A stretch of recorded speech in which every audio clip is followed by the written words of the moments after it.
અવારનવાર મિત્રો એવું થતું હોય છે કે જ્યારે આપણે આપણા કમ્પ્યુટર અથવા તો આપણા લેપટોપને પાવર બટન વડે ઓન કરતા હોઈએ છીએ ત્યારે તેને શરૂ થવા માટે થોડો સમય લાગે છે. અંદાજિત સમય 15થી 30 સેકન્ડ અથવા તો 1 મિનિટ કરતાં વધારે સમય પણ લઈ લે છે. તો મિત્રો આ સમય લેવાનું કારણ શું છે અને કેવી રીતે કઈ પદ્ધતિ દ્વારા આપણે આપણા લેપટોપ અથવા કોમ્પ્યુટરને પાવર બટન દ્વારા 5થી 10 સેકન્ડની અંદર શરૂ કરી શકીએ, તો તેના વિશે મારો આજનો આ સંપૂર્ણ વિડીયો છે. જો તમે કોમ્પ્યુટર અથવા તો લેપટોપ વાપરો છો અથવા તો નથી વાપરતા તેમ છતાં તમે આના વિશે જાણવા માંગો છો તો મારો આ વિડીયો પૂરેપૂરો નિહાળતા રહો. અને જો હજુ સુધી તમે મારી આ ચેનલને સબસ્ક્રાઇબ નથી કરી તો અમારી આ ચેનલને સબસ્ક્રાઇબ કરી લો અને બેલ આઇકનને પણ પ્રેસ કરવાનું ભૂલતા નહીં.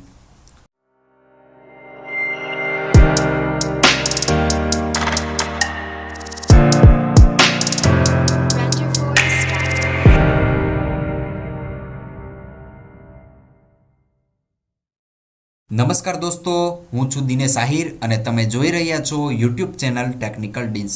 તો મિત્રો, આપણે જ્યારે આપણા કમ્પ્યુટર અથવા તો આપણા લેપટોપને પાવર બટન વડે શરૂ કરતા હોઈએ છીએ તો તેને થોડોક સમય લાગે છે. તો આ સમય લાગવાનું મુખ્ય કારણ શું છે?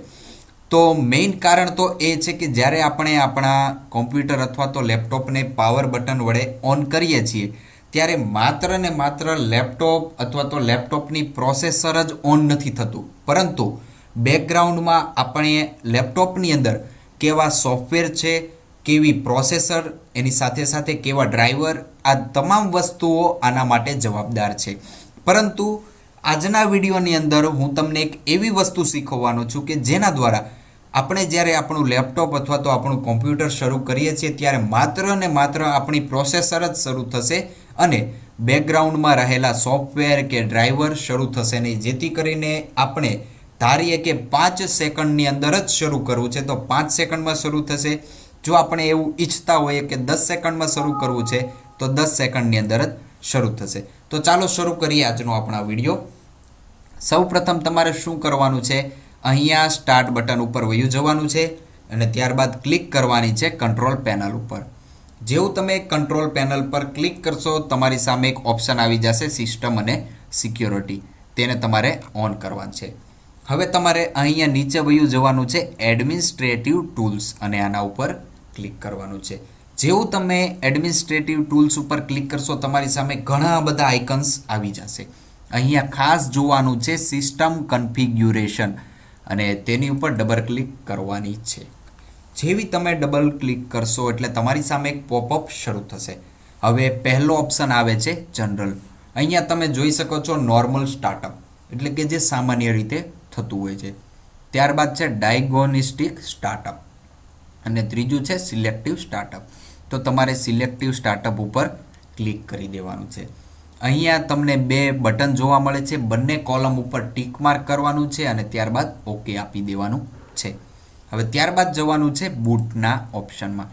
બૂટના ઓપ્શનમાં જઈ અહીંયા તમારી સામે તમારા વિન્ડોઝની OS આવી જશે.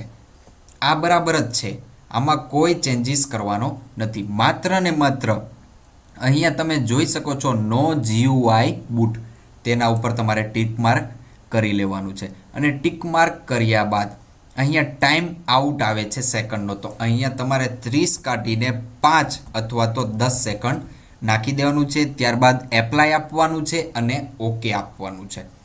હવે અહીંયા જવાનું છે તમારે સર્વિસની અંદર. સર્વિસમાં તમે જોઈ શકો છો કે તમારી સમક્ષ ઘણી બધી એપ્લિકેશન્સ, ઘણા બધા ડ્રાઈવર કે જેના ઉપર ટીક માર્ક કરેલી છે. તો એક ખાસ વાત યાદ રાખજો કે આ જે ટીક માર્ક છે જોઈ લેજો કે એક પણ એપ્લિકેશન, એક પણ ડ્રાઈવર કે એક પણ સોફ્ટવેર ઉપરથી આ ટીક માર્ક દૂર થવી જોઈએ નહીં.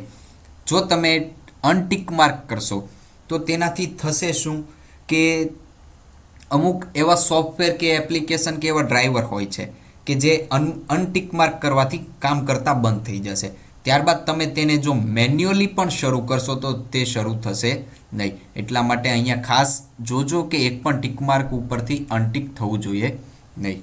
ત્યારબાદ તમારે વયું જવાનું છે સ્ટાર્ટઅપમાં.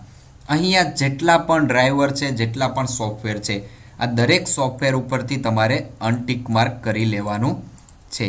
એટલા માટે કે તમારા લેપટોપ કે કોમ્પ્યુટર જ્યારે શરૂ થાય છે અને બેકગ્રાઉન્ડમાં જે પણ વસ્તુ શરૂ છે તે આટલી જ વસ્તુ હશે જે તમને તમારા કોમ્પ્યુટર અથવા લેપટોપમાં બતાવવામાં આવશે. ત્યારબાદ એપ્લાય અને ઓકે કરવાનું છે. લાસ્ટ ઓપ્શન આવે છે ટૂલ્સનો. અહીંયા તમારે કોઈ પણ પ્રકારનો ચેન્જીસ કરવાનો નથી. તેમ છતાં જો કરવા માંગતા હોય તો તમારે લોન્ચ કરવાનું રહેશે અથવા તો ઓકે અને એપ્લાય કરવાનું રહેશે. પરંતુ હું અત્યારે તમને ઓકે એપ્લાય કરીને બતાવી શકું એમ નથી, કેમ કે જો હું ઓકે અથવા તો એપ્લાય આપીશ તો તેનાથી થશે એવું કે મારું લેપટોપ જે છે તે રિસ્ટાર્ટ થઈ જશે અને ત્યારબાદ કેટલી સેકન્ડમાં શરૂ થાય છે તે તમે જોઈ શકશો નહીં. તો મિત્રો, મને આશા છે તમને મારો આ વિડીયો ગમ્યો હશે. જો તમને મારો આ વિડીયો ગમ્યો હોય તો અમારા વિડીયોને લાઈક કરજો. તમારા દરેક ગ્રુપમાં, વોટ્સઅપમાં, ફેસબુકમાં, ટ્વિટર, ઇન્સ્ટાગ્રામ તેમજ તમારી દરેક સોશિયલ મીડિયા સાઇટ્સ ઉપર અમારા આ વિડીયોને શેર કરવાનું ભૂલતા નહીં. તેમજ તમારી કોઈ કોમેન્ટ્સ હોય, તમે કોઈ એવું ઈચ્છતા હો કે હવે પછીનો વિડીયો કયા ટોપિક પર જોવા માંગો છો, તો તમે નીચે આપેલા કોમેન્ટ બોક્સમાં કોમેન્ટ કરીને પણ કહી શકો છો.